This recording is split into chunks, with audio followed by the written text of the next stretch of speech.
23 फरवरी की तारीख, रात का तकरीबन 10:35 का वक्त हो रहा था।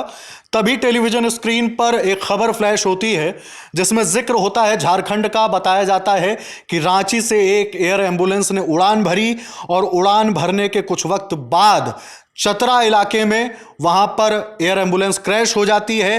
इस एयर एम्बुलेंस में एक मरीज समेत 7 लोग सवार थे। क्या कुछ हुआ है, मेरे साथ मेरे सहयोगी जो नावेद हैं वो बताएंगे पूरा घटनाक्रम क्या हुआ है। देखिए हिमांशु, सबसे पहले मैं आपको बता दूं कि इंडिया टुडे के पत्रकार सत्यजीत कुमार ने ये रिपोर्ट भेजी है कि एयरपोर्ट डायरेक्टर जो है रांची के, उनसे फोन पर उन्होंने बात की और एयरपोर्ट डायरेक्टर ने ये पुष्टि कर दी है कि कुछ देर पहले, यानी जब वो रिपोर्ट आई थी उसकी कुछ देर पहले चतरा के पास एक एयर एम्बुलेंस क्रैश हो गई। इसके अलावा जो वो रांची से दिल्ली जा रही थी, जो आपने बताया, और विमान जब चतरा जिले के सिमरिया थाना क्षेत्र वाले इलाके में गुजर रहा था, वहां पर करमतंड गांव है, तो उसके पास जंगल में ये क्रैश हुआ है। और ये सोमवार शाम की, यानी 23 फरवरी की शाम की घटना है। एयर ट्रैफिक कंट्रोल से कह रहे हैं कि उनका संपर्क टूट गया था, जिसकी वजह से वो वहां पर कांटेक्ट नहीं कर पाए और ये क्रैश हो गया। और जानकारी के मुताबिक, जैसा मैंने आपको बताया कि एयर एम्बुलेंस था और झारखंड से ये जा रहा था देश की राजधानी दिल्ली, वहां के लिए उन्होंने रिपोर्ट, उसकी जो उड़ान थी वो भरी थी। इसके अलावा इंडिया टुडे के पत्रकार जो अमित भारद्वाज हैं, उन्होंने भी इसमें कुछ डिटेल्स दी हैं, जिस पर डीजीसीए, जो इसको पूरा विमान उड्डयन जो रहता है, directorate general of civil aviation, Bharat के जो नागरिक उड्डयन है उसके पूरी नियामक संस्था है, तो उसने भी इसको लेकर बयान जारी कर दिया है। 23 फरवरी 2026 को ही जारी किया। उसमें जो जानकारी वो मैं दर्शकों को पढ़कर बता देता हूं।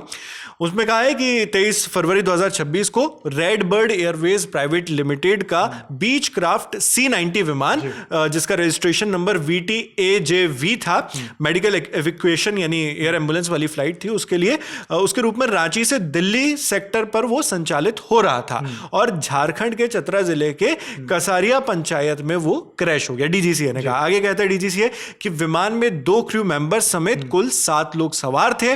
विमान रांची से 7:11 IST यानी इंडियन स्टैंडर्ड टाइम पर उड़ान भरता है। कोलकाता से संपर्क स्थापित करने के बाद 7:34 पर विमान का कम्युनिकेशन और रेडार कांटेक्ट जो है वो लगभग वाराणसी से 100 नॉटिकल माइल्स साउथ ईस्ट पर टूट गया। नॉटिकल माइल्स यानी जो हम हवाई और समुद्री यात्रा करते हैं तो उसकी जो दूरी मापने की इकाई होती है, यूनिट होती है, वो नॉटिकल माइल्स होती है। और एक नॉटिकल माइल्स यानी 1.85 किलोमीटर, यानी 1 किलोमीटर 850 मीटर होती है, उसके बराबर। आगे डीजीसीए के बयान में कहा गया कि जो जिला प्रशासन है उसकी सर्च और रेस्क्यू टीम मौके पर पहुंच गई है और AAIB यानी एयरक्राफ्ट एक्सीडेंट इन्वेस्टिगेशन ब्यूरो, जो विमान दुर्घटनाओं की जांच करने वाली सरकारी संस्था है, एजेंसी है, तो वो AAIB की टीम भी वहां पर जांच के लिए रवाना की जा रही है, डीजीसीए ने बताया। कारण डीजीसीए इसके लिए बताता है कि विमान का कम्युनिकेशन और रडार कांटेक्ट लगभग वाराणसी से 100 नॉटिकल माइल साउथ ईस्ट में टूट गया था, जैसे उसमें उन्होंने बताया। और वही कि AAIB की टीम जांच के लिए जा चुकी। तो ये डीजीसीए के स्टेटमेंट से हमें जानकारी मिली। इसके अलावा इंडिया टुडे से जुड़े पत्रकार जो सत्यजीत कुमार हैं, उन्होंने भी जो विमान की कुछ और जानकारी वो हमें बताई है कि VTAJV जो टाइप बीच क्राफ्ट किंग एयर BE-9L था, जिसका operator red bird Airways private limited है, वो रांची से दिल्ली के उड़ान पर था और 13:37 UTC यानी लगभग 7:07 पर उसने उड़ान भरी। और इसके बाद वो वहां पर आधिकारिक बयान थे और एक मेडिकल फ्लाइट थी इसमें, तो एक पेशेंट सवार था, जो आपने शुरुआत में दर्शकों को बताई भी, और 7 लोग थे, जिसमें एक पेशेंट था, एक डॉक्टर था, एक पैरामेडिक था यानी आपात चिकित्सा सहायक जो रहते हैं वो था, 2 अटेंडेंट थे और मरीज की देखभाल करने वाले अटेंडेंट जो थे वो थे, एक पायलट था और एक को पायलट था।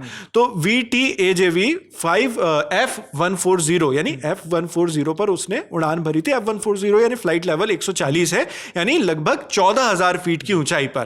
तो यहां पर उसने फ्लाइट भरी थी और F180 यानी लगभग 18,000 फीट की निर्धारित ऊंचाई का उसने रिक्वेस्ट किया था उसने। फिर उसके बाद दिल्ली पहुंचने का जो एक्सपेक्टेड टाइम था उनका, वो लगभग 16:30 UTC थी, यानी लगभग रात के 10 बजे वो पहुंचना था उसको, लेकिन बीच में ही ये क्रैश हो जाता है। अब जो इंडिया टुडे के रिपोर्टर नागार्जुन, उन्होंने हमें एक जानकारी और भेजी है फ्लाइट की डिटेल्स। तो उसमें लोग कौन कौन थे, उनके नाम सामने आ गए हैं। ये नाम मैं अपने दर्शकों को पढ़कर बता देता हूं।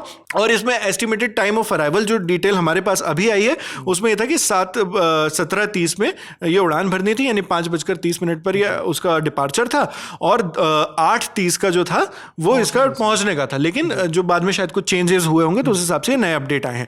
अब मैं नाम आपको पढ़कर बता देता हूं। इसमें जो पायलट थे वो कैप्टन विवेक विकास भगत थे, कैप्टन विवेक विकास भगत। मेल, और दूसरे थे कैप्टन स्वराजदीप सिंह। तो ये 2 लोग थे उसमें मौजूद थे। इसमें से एक मेन पायलट थे और एक को पायलट थे। तो ये था। दूसरा, अब मैं आपको 5 लोग जो बाकी सवार थे उनका नाम बता दूं। एक संजय कुमार थे जो पेशेंट थे, 41 साल इनकी उम्र है। एक अर्चना देवी थी, वो अटेंडेंट थी, उनके साथ थी। ध्रुव कुमार थे, वो अटेंडेंट थे, उनके साथ थे। इसके अलावा डॉक्टर विकास कुमार गुप्ता डॉक्टर थे उसमें जो उनकी सेवा के लिए थे, और सचिन कुमार मिश्रा पैरामेडिक थे जो उनकी सहायता के लिए थे। इस तरह से 5 लोग और थे उस विमान में। और ताज़ा जानकारी जो अभी अभी बिल्कुल हम जब ये शूट कर रहे हैं उस हिसाब से जो हमारे पास रिपोर्ट आई है उसके मुताबिक एक मौत की इसमें पुष्टि हो चुकी है। जो पेशेंट थे संजय कुमार 41 साल के, वो एक बर्न पेशेंट थे, तो यानी उनको जलने के घाव बहुत ज्यादा थे, जिस वजह से उन्हें रांची से एयरलिफ्ट करके दिल्ली ले जाया जा रहा था। दिल्ली में हो सकता है सफदरजंग हॉस्पिटल में उनका इलाज करवाया जाता है जो बर्न के लिए स्पेशलाइज्ड रखता है। तो वहां पर वो दिल्ली आ रहे थे और 41 साल की उनकी उम्र है। उनकी इस हादसे में मौत की पुष्टि हो चुकी है। बाकी इसके अलावा बाकी 6 लोगों के साथ क्या हुआ है, क्या वो गंभीर रूप से घायल है या उनके साथ भी कुछ हाथाहाथ हो गए, तो वो जानकारी फिलहाल नहीं आई है हिमांशु। बहरहाल इस पूरे मामले में जो भी अपडेट्स थे हमारे साथी नावेद ने आपके बीच रखे, और भी जो अपडेट्स जुड़ते जाएंगे द ललन टॉप आपके सामने रखता रहेगा। नमस्ते।